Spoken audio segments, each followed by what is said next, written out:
আসসালামু আলাইকুম। এসএসসি 2026 সালের শিক্ষার্থীরা, তোমাদের সিলেবাসটা, তোমাদের গণিতের সিলেবাসটা কিন্তু শর্ট সিলেবাসে পরীক্ষা হচ্ছে, ঠিক আছে। সো এইখান থেকে এ প্লাস পাওয়াটা খুবই ইজি, ঠিক আছে। যারা এ প্লাস পাবা না তারা হচ্ছে হতভাগা, ঠিক আছে। হতভাগা আমি কেন হতভাগা বলছি, কারণ তোমাদের সিলেবাসটা শর্ট করে দেওয়া হয়েছে এবং অঙ্কগুলো ইজি ইজি করে দেওয়া হয়েছে, বুঝতে পারছো। এরপরও তুমি যদি এ প্লাস মিস করো তাহলে তোমার মতো আর হতভাগার হতে পারে না।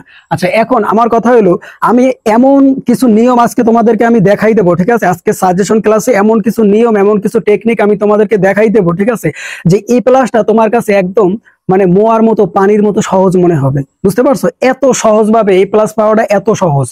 এসএসসি 2026 সালে যারা ম্যাথ পরীক্ষা দিবা, মানে গণিত পরীক্ষা দিবা, সো ওই গণিতে এ প্লাস পাওয়াটা গণিতে এ প্লাস পাওয়াটা খুবই সহজ, খুবই ইজি, ঠিক আছে। কিভাবে শর্টকাট ভাবে তুমি এ প্লাস তুলতে পারবা আমি তোমাদেরকে একটু দেখাচ্ছি, ঠিক আছে। কিন্তু তোমাদের কাছে আমার রিকোয়েস্ট থাকবে, মূল ভিডিওটা একটু মনোযোগ দিয়ে থাকবে, ঠিক আছে। এটা তোমাদের কাছে আমার রিকোয়েস্ট থাকবে।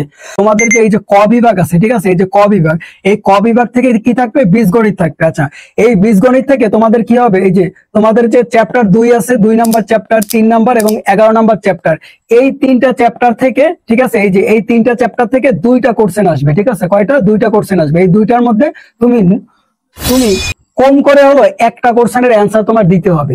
একটা কোশ্চেনের অ্যান্সার একেবারে ইজি ভাবে দেওয়া যায়।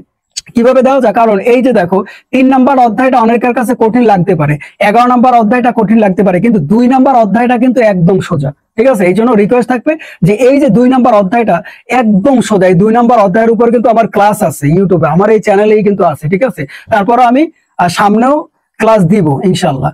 আচ্ছা, তাহলে এই অধ্যায়টা তুমি যদি ঝালাফালা করে ফেলাও তাহলে এইখান থেকে তুমি একেবারে কনফার্ম একটা সৃজনশীল তুমি দিতে পারবা, বুঝতে পারছো।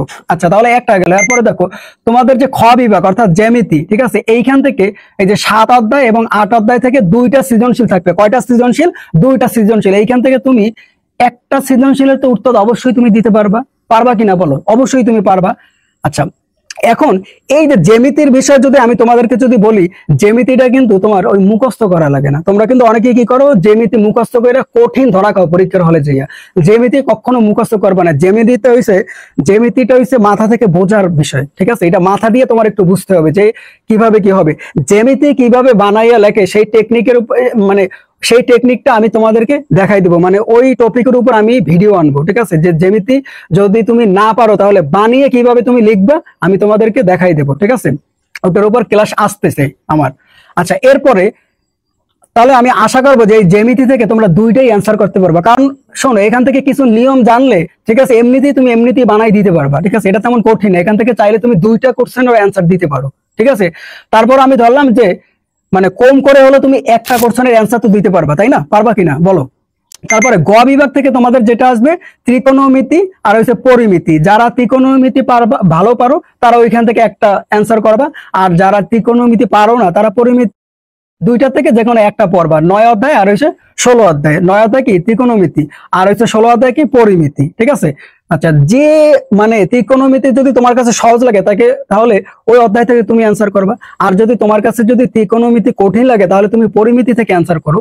যে কোনো একটা অধ্যায় তুমি একটু ঝালাপালা করে ফেলাও পইরা, তাহলেই তো হয়। তাহলে এইখান থেকে তুমি একটা কোশ্চেন লেখলেই তোমার হয়ে যাবে, ঠিক আছে।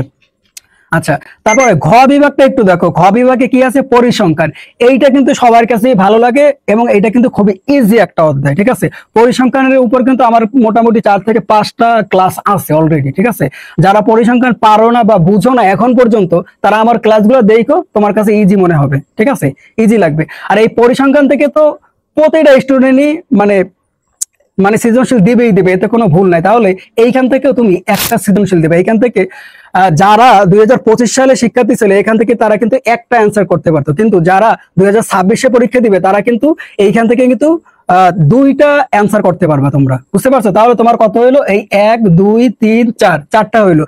আচ্ছা, তাহলে তোমার মোট কয়টা প্রশ্ন, মানে মোট কয়টা সৃজনশীল প্রশ্নের উত্তর করতে হবে? এই 8টি থেকে 5টা সৃজনশীল প্রশ্নের অ্যান্সার করতে হবে, মাত্র 5টা, বুঝতে পারছো। তাহলে এখানে এই 4টা হইলো না, 4টা হইলো না, তাহলে আর একটা কোথায় পাবো? এই এই যে পরিসংখ্যান থেকে তুমি চাইলে আর একটা সৃজনশীল অ্যান্সার তুমি করতে পারো, কারণ পরিসংখ্যানটা তো ইজি।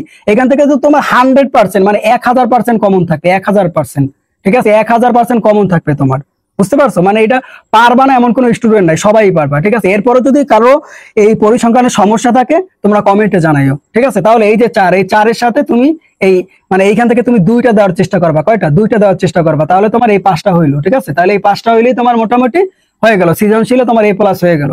আচ্ছা, এরপরে তোমাদের যে বিষয়টা আছে এই বছর মানে 2026 সালে যারা পরীক্ষা দিবা, তোমাদের সংক্ষিপ্ত প্রশ্ন আছে 15টা। এখান থেকে তোমার 10টা কোশ্চেনের অ্যান্সার করলেই তোমার হবে, আর লাগবে না। এখন এইগুলা কি?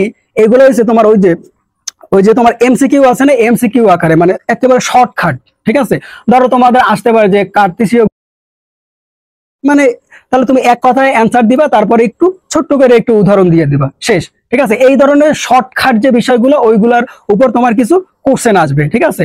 মোট কথা হলো এখন এইগুলা কেমনে পারবা? এইগুলা পারার নিয়ম হলো যে এই যে অঙ্কগুলো বেসিক কিছু ধারণা তোমার রাখতে হবে। বেসিক ধারণা জানলেই তুমি এখান থেকে 15টার মধ্যে এই 10টা এমনিতেই তুমি পারবা, ঠিক আছে। আচ্ছা, এখন কথা হলো এই যে অঙ্কের বেসিক তোমরা কেমনে শিখবে? তোমরা যখন এমসিকিউ করবা, এই যে তোমাদের যে 30টা এমসিকিউ থাকবে, এই 30টা এমসিকিউ যখন তুমি পড়বা তখন তো তুমি এমনিতেই বেসিক তোমার শিখতে হবে, না হয়তো তুমি এমসিকিউ পারবা না। তো এই এমসিকিউর সাথে তো এগুলো এমনিতেই তোমার হয়ে যাবে, এটা তো আলাদা পড়ার কিছু নাই, কথা বুঝো নাই? এরপরও আমি তোমাদের কাছে বলবো যে আমার এমসিকিউর উপর পার্ট 1, হ্যাঁ পার্ট 2, এই 2টা ভিডিও আছে। এই 2টা ভিডিওটা তোমাদের কাছে আমি রিকোয়েস্ট করবো, এই 2টা ভিডিও একটু দেখে এসো আমার এমসিকিউর উপর, ঠিক আছে। দেখবা যে শর্টকাট টেকনিকে কিভাবে এমসিকিউ করে, তুমি একটু দেখবা একেবারে এটাতে কি বলবো যে ওয়ার্ল্ডের সেরা উপায়ে কিভাবে তুমি এমসিকিউ করতে পারবা, গণিতের এমসিকিউ সলভ করতে পারবা, আমি কিন্তু দেখাই দিচ্ছি ওই ভিডিও 2টায়, ঠিক আছে। পার্ট 1, পার্ট 2 এসএসসির, ঠিক আছে। তোমরা একটু কষ্ট করে দয়া করে হইলে দেখে আইসো ওই ভিডিও 2টা, একদম সোজা। কারণ কি তোমরা মোটামুটি সৃজনশীল তো এখান থেকে 2টা তোমরা এমনিই পারবা, এখান থেকে একটা এমনিই পারবা, আর এই জ্যামিতি থেকে মোটামুটি বানাইয়া 2টা বা একটা অ্যান্সার তুমি করতে পারবা। মোটামুটি এখান থেকে তুমি পাস করতে পারবা, ঠিক আছে। এখান থেকে তুমি কি করতে পারবা? পাস করতে, বুঝতে পারছো? এখন এমসিকিউ তো যেন তুমি যেন ধরা না পড়ো, ওই জন্য আমার এই 2টা ক্লাস একটু দেখো যে আমি কিভাবে এমসিকিউ গুলো পড়াইছি, একটু দেখে এসো, তাহলে বুঝতে পারবা যে ওই ক্লাসগুলো দেখার পরে তোমার এমসিকিউ লইয়া আর কোনোদিন জীবনেও তোমার আর কোনো ভয় থাকবে না, ঠিক আছে। আচ্ছা, এমসিকিউ পার্ট 3-এর ক্লাস আমি আনবো ধারাবাহিক ভাবে, ঠিক আছে। আচ্ছা, তাহলে এখন তোমরা বলো যে A+ পাওয়াটা কত সোজা তোমাদের জন্য, বলো। এখান থেকে 4টা, ঠিক আছে, এই যে এইখান থেকে একটা 4টা, আর এইখান থেকে তুমি 2টা দেবা, এই 1টা 2টা 3টা, আর এখান থেকে 2টা দেবা, এই 5টা হয়ে গেল তোমার। আর এই যে শর্ট যে কোশ্চেন গুলো, এই যে শর্ট কোশ্চেন গুলো, এটা তো তোমার এমসিকিউর সাথে তোমার বেসিক জানলেই তোমার অটোমেটিক হয়ে যাবে, তাই না? আর এই এমসিকিউর উপর এই 2টা ক্লাস আছে, দেখো একদম কত ইজি ভাবে এমসিকিউ করা যায়, আমি দেখাই দিছি। পরে যদি তোমাদের কারো কোনো কোশ্চেন থাকে তোমরা কমেন্টে জানাইও, আমি আনসার দেওয়ার চেষ্টা করব, ঠিক আছে। তাহলে এখন বলো যে A+ পাওয়াটা তোমাদের কত সোজা, কত ইজি। তো যারা 2025 সালে শিক্ষার্থী ছিল তাদের কাছে মানে তাদের জন্য A+ পাওয়াটা একটু কঠিন ছিল, টাফ ছিল, কিন্তু তোমাদের কাছে কিন্তু একদম মানে তোমাদের জন্য খুব ইজি হয়ে গেছে A+ পাওয়াটা। এই জন্য আমি তোমাদেরকে বলবো যে মনোযোগ দিয়ে পড়বা, প্রত্যেকেই পড়বা। যে এই যে বিভাগগুলা দেখো, এখান থেকে যে কোনো একটা অধ্যায় তুমি ঝালাপালা করে ফেলবা, শেষ, একদম সোজা, ঠিক আছে। আচ্ছা, সো সবার জন্য শুভকামনা। 2026 সালের পরীক্ষার্থী যারা আছো তোমাদের জন্য শুভকামনা। সবাই ভালো থাকবে, আল্লাহ হাফেজ।